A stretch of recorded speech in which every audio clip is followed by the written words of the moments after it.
What's going on, everybody? It's your boy WayneBreezie from the Celtics Green Podcast. The first half is in the books. You got the Boston Celtics and the Indiana Pacers all tied up at 64 points apiece.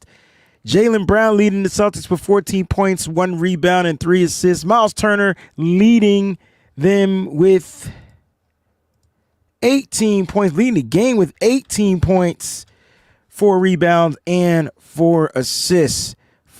This is going to be, it shouldn't even be a good game. It shouldn't be a good game. The Boston Celtics should be pulling this away, but they continue to find ways to play around, play with their food, you name it. And that's what the Celtics do. They play around with their food.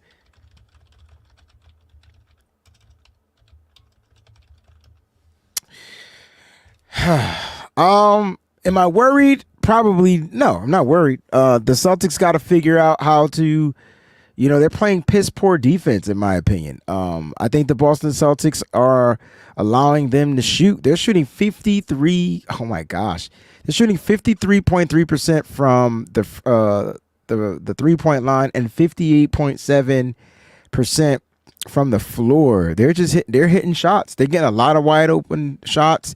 Miles Turner had a few wide open threes.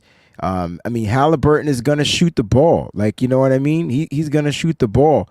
The Celtics struggle at defending the pick and roll. Niner Faithful 93.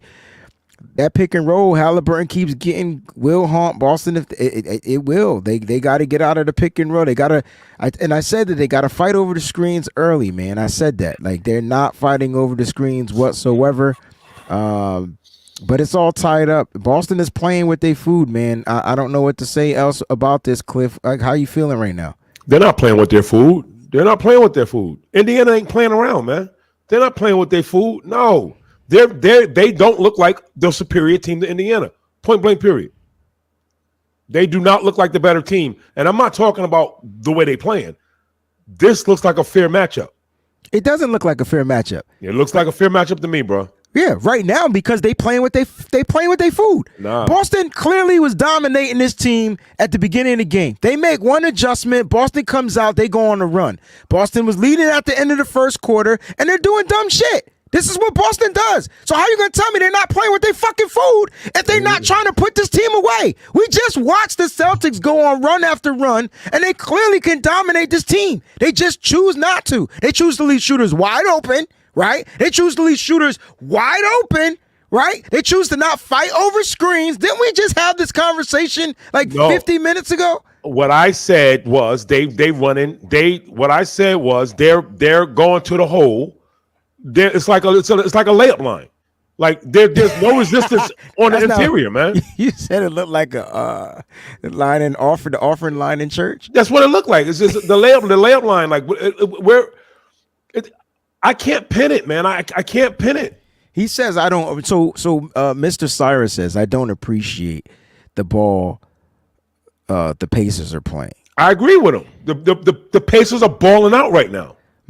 We look evenly matched. We don't look like the superior team to me. I'm sorry, bro. We just don't. Okay. We don't.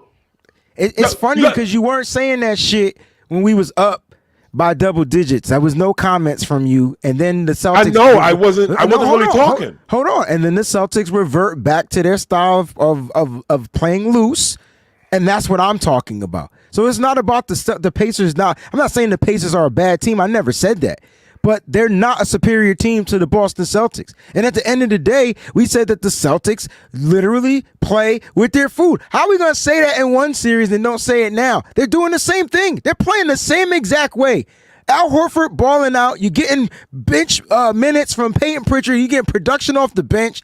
And the Celtics are out there just allowing this team to stick around. You can't let Miles Turner shoot wide open threes, bro. That's a non-negotiable. No, you're right. But Cornette is he's a liability. He looks horrible. This is not about Mr. Cyrus. This is not about playing the same exact team. This is about playing the same exact way. The Celtics are playing the same exact way. They've been doing this. It's like they're playing down. Maybe I'll say this. It seems like the Celtics are playing down to their competition again, and they're getting caught sleeping. Both of them. You can't tell me that the Celtics all right, so at the beginning of this game, no one was saying anything about the Boston Celtics because they came out with the intensity. They came out fired up, right? Am I right or wrong? They came out with the intensity. They came out fired up. They were literally winning this game like 9-0. And then all of a sudden, they call a timeout and they allowed some transition threes to happen. Boston took some whack threes. Jason Tatum shoots a 3-point shot, pull up, not even in transition. It was just, I'm just going to shoot it. It's the shot selection for me. And then Cornette's in the game. You're not going to get the rebounding that you want. I don't know. You know, maybe I don't know what the hell I'm talking about. You know what I'm saying? I mean, and I'm not saying the game is over. I understand your point. I understand what you're saying. But my point is that from what I'm seeing from a basketball standpoint. Yeah, the Pacers are playing better basketball. I get you. But Cliff, if you leave me wide open, you know what I'm going to do? I think the Pacers are far better than the Miami Heat, and I think the Pacers are. The Pacers are better than the Heat. The Pacers. I don't know if they're better than the Cavs, but we didn't have a full Cavs matchup either. No, but I just feel like talent wise, playing with the food analogy. Yeah, it doesn't fly here. The talent is and like I said, okay, and like you said, Porzingis is a total. That's weird that you're saying that because on the pregame show, this team didn't match up talent-wise. You said Halliburton ain't that dude, and now all of a sudden, talent-wise, did I send you? I sent you something. I was like, we never talked about Obi Toppin. We never talked about him. I forgot he was even on the team. He not that dude neither. He just a guy off the bench that came in cooking. That's the key. They allowed a guy off the bench to come and cook. We said you said on the pregame show that our bench, which they doing their job. Look, I got to talk about our bench. Our bench is doing their job. So, Mr. Cyrus, I get that the Pacers are a more talented team, and I understand that.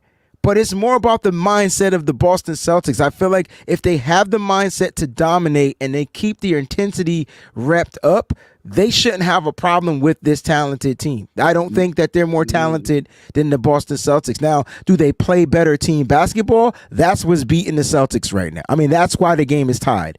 I'm talking, and I should have really delved into this in the pregame show. I did not.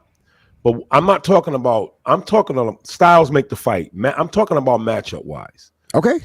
They match up with us very well. And I didn't really take that into consideration, but I mean, I have the right to watch the game and I admit that there was things that I left out and I didn't factor in Obi Toppin. I just didn't think he's 5 for 6 too, by the way. He's 5 for 6, 83% from the floor, too, by the way. 1 for 1 from the 3-point line. But I didn't think Turner. I told you. I didn't think Turner was going to stay out there. And when Turner was out there, why is Cornette playing those minutes when Turner's as soon as Cornette got in the game, they put Turner in a pick and roll and he's shooting threes. And Cornette is standing down there like an effing idiot watching it. Why doesn't Cornette come to the top to defend Turner, though? Because that's worse. Because he doesn't have the footwork or he doesn't have the mobility to recover. He doesn't have to. Yeah. So once he flashes up there, that the middle's butt naked. We butt naked in the streets in the middle. So we have to make some adjustments. Now I'm not saying that. Now this I agree with. Keep going, but I'm gonna read this comment afterwards. Keep going. Keep talking. I'm gonna read it afterwards. Well, what I'm saying is that it's those adjustments that we have to counter, and we're not doing that. I mean, Missoula's little timeout speeches are very vanilla. Like, guys, we got to out hustle. We got to get the loose ball. That's like telling me water is wet. Like, give me some in-depth analysis of what you see, my dog. He's not doing that. I think when you look at this Boston Celtics team, I think they play down a lot, and I don't think they keep their hand around the team's neck And I know it's early. We got a whole second half. Yes, sir. And I get it. Maybe they ramp up the intensity coming out of the second half. They get the ball back at the beginning of quarter number 3. Mr. Cyrus says, I get the feeling the Pacers are a team locked in. Now that I get, they've played a lot of basketball. They've overcome adversity. They were down 0-2. They came back and won the series, right, in 7 games. So yeah, they're more locked in. But the Celtics, that's cool that they're locked in. But the Celtics can take advantage of they can control this game, and I feel like the Celtics take. I don't know if they try to go for daggers or what it is, but they take weird shots at weird times. I can't explain it. It's not that I don't want them to shoot the 3. It's not what I'm saying. It's just when they shoot it, it'd be the most awkward 3-point timing shot that they take. If it goes in, you're like, wow.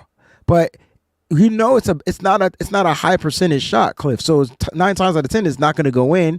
We're not going to get the rebound because we already took back off to get back into transition. Yep. And next thing you know, they're hitting a shot and they're going on these runs. And so ball movement is key in half number 2. They got to continue to find ways to move the ball. I was watching them move the ball, and they were getting pretty looks at the joint. I know at the rim. I know that people were probably scratching their head about the Derek White 3-point attempt toward the end of the first half. No, it was a 2-for-1 opportunity. He took the first one. He missed it. They got the Al Horford hustle. Al Horford gets the rebound. Al Horford is probably playing the best basketball we've seen him play. I told you, we called it on the pre-show. You said Al Horford's the man, and I was like, yo, he gonna be fine this game. He gonna come out with full energy. In Al, I trust. Yeah, he's shooting 3 for 9. It's only 33%, but his hustle is what's really key.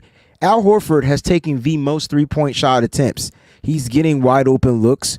What are your thoughts about that? Because he shot 7 attempts and only made 1, bro. Say it again now. It's what, Al Horford? Yeah, 1 for 7, 14% from the 3-point line. These are the shots I'm talking about. It's not just the Jason Tatum ones who's 0 for 2. It's the Al Horford ones that are just bad shots. But he's wide open. It's like it's not a bad shot, but right. I could, with all the other stuff he's doing, I could kind of live with that because they're not really particularly bad shots because Horford shoots. He's not quick at anything else, but he has a quick release. He don't take no time. As soon as he gets the ball, it's going up, and that's always been his game, and it's worked for him. It's not working for him particularly tonight, but at the same time, he is hustling. He is defending. He is. So I still think he's cooking to a certain degree because he is a force to be reckoned with on the defensive end. All right, listen, half number 2 is about to begin. Guys, thank y'all so much for tuning in. We appreciate you. We'll be back post-game overreaction show at the end of game 1. Myself and Cliff, we will be back live. Jackson's saying that she called Peyton Pritchard. He has 2 threes right now. Will he get the 4 threes that she predicted in the beginning? What do you think? He's gonna have to. Do you think he gets it though? I'm gonna say yeah. I have to have faith. I have to have faith that we make the proper adjustments and we come out and we show and we beat their ass. That's what I gotta have faith that's gonna happen. All right, man. Thanks for tuning in. Let's get to the second half. Yo, they are shooting 59% from the floor. They rounded that shit up. That shit is 58 some change. I want to punch Halliburton. Can I get in trouble for telling you straight up? I want to punch Halliburton in the face. Why? What did he do? That little stupid look when he was backpedaling, looking all. I just want to punch him right in the face. The shot that he hit before that 3 where he held the ball and Derek White, whoever jumped around him, over him, whatever, and then he just shot a 3. That was bad. Yo, you guys, can't. Half number 2 coming right. Half number 2. We'll be back, y'all. All right, Breezy, I'm going.